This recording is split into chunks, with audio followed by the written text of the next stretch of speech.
Sonic Superstars has a simple premise. Make a classic Sonic the Hedgehog game, but make it pretty. It had a splashy reveal over the summer, but released in a week with steep competition and one of the best video game seasons the world has ever known. Once the sand has settled and the mushrooms wear off, does Sonic Superstars succeed? The answer is yes. But whether it's worth your time and money, that's a different question I'll try to answer.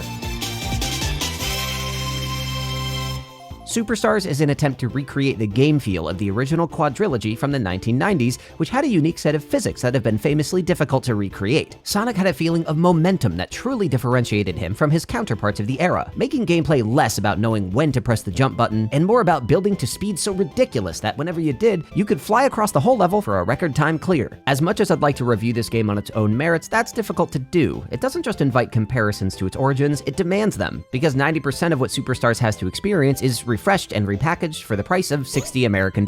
From its reveal trailer to its website, Sega is here to sell you one thing: nostalgia. You're blue, you're fast, and you're after Dr. Ivo Eggman Robotnik to foil his latest plan. If that all sounds like a criticism, it's not really meant to, but there are no two ways about it. This is your grandpa's Sonic. The game spans 23 levels across 11 aesthetically distinct zones, each with their own music, badniks, and gimmicks. There's a host of special stages and extras to chase after the credits roll. You can play as Sonic, Tails, Knuckles, and Amy, each of whom have their own moves that can be truly transformative. At 3 to 5 hours to clear the base game, it's a sizable side-scrolling platformer. But if you played Sonic the Hedgehog, Sonic 2, 3, or Knuckles, this game will feel instantly familiar. So what does Superstars actually deliver? Let's start with the make it pretty part. Sonic Superstars is gorgeous. I've been playing on Xbox Series X running at 4K resolution, 60 FPS, and it strikes a stunning balance of high fidelity and charming art design. Even the tiny thumbnails on my computer are pretty enough to make me stop and think, that's some high-quality video games. The early stages in particular are the strongest showcase for what the developers at Zest and Sonic Team can do, crafting vibrant cartoon worlds that are just as enticing in stills as they are well in blistering fast motion. The later stages maintain this fidelity, but what early entries like Bridge Island and Pinball Carnival deliver are bustling, cohesive vistas that give you a sense of place, a relationship to the obstacles and scenery that feels cozy and right. By contrast, the late game Lagoon City and Golden Capital feel generic, largely featuring wide open halls with clear views of distant backgrounds and fewer interactive or moving elements in the foreground to make them feel alive. Some zones just feel tonally confusing, mixing opulent decor with pools of lava and unexpected shifts in gravity that just don't match. The best levels are miniature worlds that draw you in. The worst just feel smushed together. Coincidentally, those earlier levels walk more well-trodden ground from Sonic's past, which makes me suspect that the developers felt very confident updating classic elements, but perhaps struggled to invent their own with the same level of quality. This disparity isn't limited to the visuals. Despite Sonic's spotted legacy, he's got a track record for putting out certified bangers. But the Superstars soundtrack feels largely disappointing. Each stage has a unique song behind it, even when there are 3 stages in a single zone. But the breadth of music comes at the cost of variety. There are some standouts. I would absolutely listen to Pinball Carnival Act 2 in the car, but too many songs feel like a generic set of sawtooth synthesizers rolling through a series of harmonic inevitabilities. If that sounds too pretentious, it's all very samey.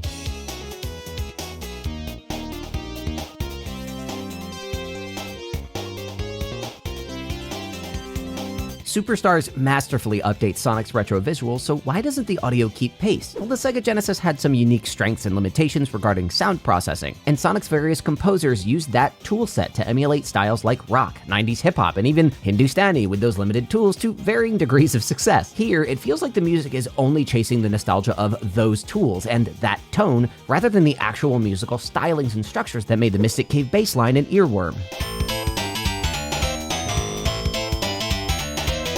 Sound design generally follows the same pattern. Almost every effect is recognizable, forming a member-berry soundboard every time you pop an enemy or drop your rings. To that end, Superstar's soundscape is successful until the road paved by its predecessors runs out. As the game progresses, there are more and more instances of events and enemies having mismatched sound or even none at all.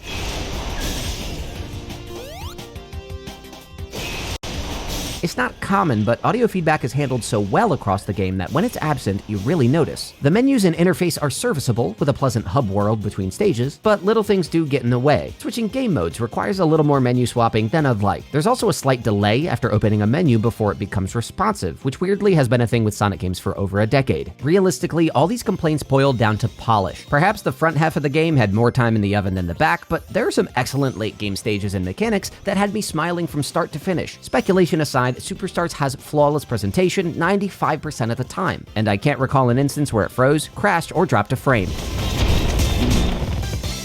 So, Superstars looks and sounds the part, but how does it feel? Well, Sonic feels like Sonic. He's got this weight that makes fast movement feel like a reward for playing smart, and spinning through piles of robots to free the helpless chickadees or enormous somersaulting pigs inside is still a delight. Every second you're sprinting is a point in the win column, but momentum is a double-edged sword. A Sonic in motion stays in motion until you get spiked, shot, or slammed. While abilities like spin dash and drop dash make it easy to pick up speed, there are too many places where the game forces you to slow down. Designing a good Sonic level is difficult. Players need to feel like they're doing something, but obstacles that just slow you down ruin the flow of the game. For the most part, level design is unobtrusive and stages are expansive enough that I don't think I've ever completed one in the same way twice. I also never reached the game-breaking speeds of the good old days, but finding a flow in Superstars certainly scratches the gotta go fast itch. Something I felt, and maybe this is just me, was that the camera was a bit too close to the character. Proportionally, Sonic takes up about as much screen space as he did in the originals, but at high speed I wished I could see further ahead to avoid obstacles. Some stages hurl your character into the background, and being further from the game's camera makes it seem smaller. If it were up to me, this would be the default presentation of the game, or at least an option, as I feel we still get the right fidelity and cuteness of our hero, while granting us more control and making levels feel grander. Boss fights are,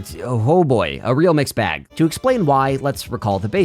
Sonic's main attack is hurling himself at a robot. If he takes damage, he drops all the rings he has. If he has none, he dies. In shorter stationary fights, things move fast enough that a little trial and error feels good. You're problem solving, you're getting better. The bigger fights are downright miserable, not because they're too difficult, but because they're either agonizingly slow or they have you constantly moving, so taking a hit makes your rings unrecoverable. Usually, it's both. My patience wore so thin that I had to take a break from this children's game more than once, and there were still encounters I refused to play again because a cheap death can waste 5 minutes of sluggish movement and boss animations, then send you right back to the start. I think this highlights the same theme I picked up on when considering Superstars' presentation. Old stuff works great, new stuff kinda suffers. Some of these fights feel like they were designed for a Sonic game that just doesn't exist, one in which you can pick up speed faster, mantle onto ledges, or hang onto some rings after taking a hit. There were too many times that I had to choose between losing all my momentum to recover a single life-saving ring, or hitting the boss to avoid a 2-minute wait until he was vulnerable again. I'd start a petition to request the president issue an executive order that multi-phase boss fights have checkpoints, but our Supreme Court would just slap it down anyways.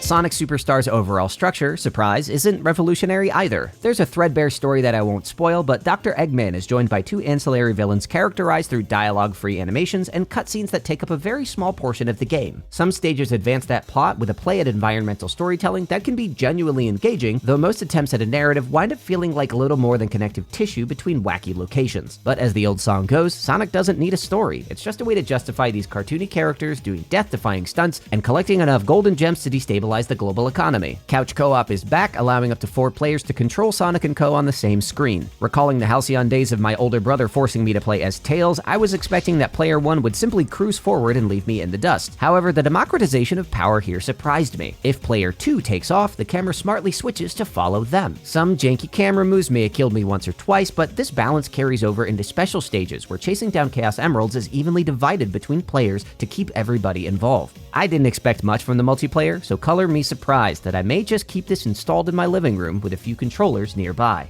The competitive battle mode is more confusing, a series of, I would say, undercooked mini-games in which players can race, zap, or collect stars against each other. They're fine enough, but only last about a minute and don't have much depth. I only encountered about 4 different modes on a variety of stages, and Mario Party this is not. You can bring your metal avatar into this mode, more on that shortly, but you'd be forgiven if you and your buds ignored battle mode altogether, and its baffling online ranking system, and just cruised through the main game. This leads right into yet another mixed bag, the metagame. On one hand, the Chaos Emeralds have finally become more than bragging right collectibles, each granting players a special power, such as calling in a swarm of clones to attack, an unlimited jump ability, or special vision to see the secrets hidden within stages. These powers don't transform most play, but seeing a prompt to climb a waterfall that you thought was just decoration is exciting, and some powers make those miserable boss fights downright manageable. Honestly, powers were so underused in stages that I forgot about them during the final boss, and boy, do I wish I had remembered them sooner. On the other hand, medals are the collectible that drives the endgame. Collected medals can be spent at a shop, and this, to me, is the most confounding part of the game. Spending medals in the shop customizes the look of this robot, and that's it. The entire endgame chase boils down to customizing what is essentially a background element in the campaign and your avatar in a multiplayer mode you may never even play. When you compare this to the medals in Sonic Origins being used to unlock tons of artwork, music, and historical memorabilia, it's baffling, unmotivating, and I cannot understand why this is part of the game. Once again, updating old Chaos Emeralds? Good. Designing a metagame? Truly awful. To try to end this bit on a high note without spoilers, completing the story unlocks an additional mode and playstyle that, honestly, I've really enjoyed. Each stage has been remixed to be more challenging in a way I appreciate. They aren't just slogging through tedious boss fights, there are more hazards, jumps, and enemies that are legitimately fun to navigate. The flatter parts of the story had me wishing for a game that was more toothsome, and I ultimately got it. This quote hard mode was tailored to a single character's moveset though, and it has me wondering whether making each level fun for Sonic, Tails, Knuckles, and Amy sanded down the sharp edges just a little too much. Is it worth spending 3 to 5 hours to beat the game just to unlock this extra playthrough? As much as I'm enjoying it, I can't bring myself to repeat those awful boss fights, so your mileage may vary.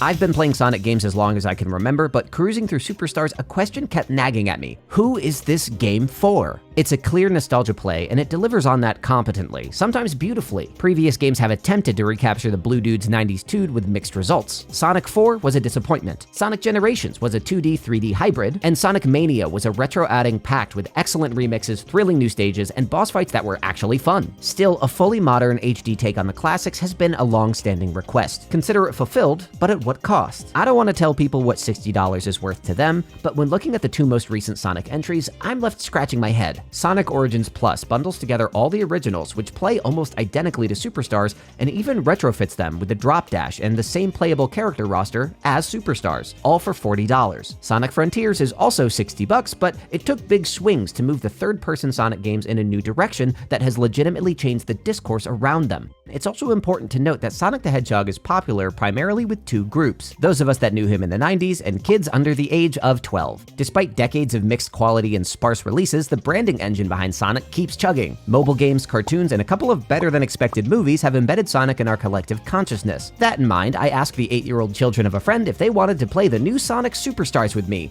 to which they scathingly responded, "Why are you, an adult, still playing Sonic?" After being rushed to the hospital to treat that burn, I comfortably concluded that Superstars just isn't a play at a wider audience in the way that Frontiers seemingly was. There's nothing wrong with putting out a labor of love intended for those that want to love it, but Superstars' goal is clearly to chase down Sonic's glory days in the same week that his Italian rival is pushing his boundaries and wowing everybody in the process. So, who should play Superstars? Frankly, you already know whether it's for you, and I think that's kind of a shame. If Sega wants a smaller studio to crank out a 90s-style side-scroller every 5 years to keep the cash flowing, good on them. It'll pay the bills, but also leave them with a missed opportunity to not just chase the glory days, but to make new ones. That doesn't diminish what we've been given, but Sega invited comparisons to the classics, and they're spot on. That's Sonic Superstars. It's gorgeous, it's fun, and every bit the Hedgehog you remember.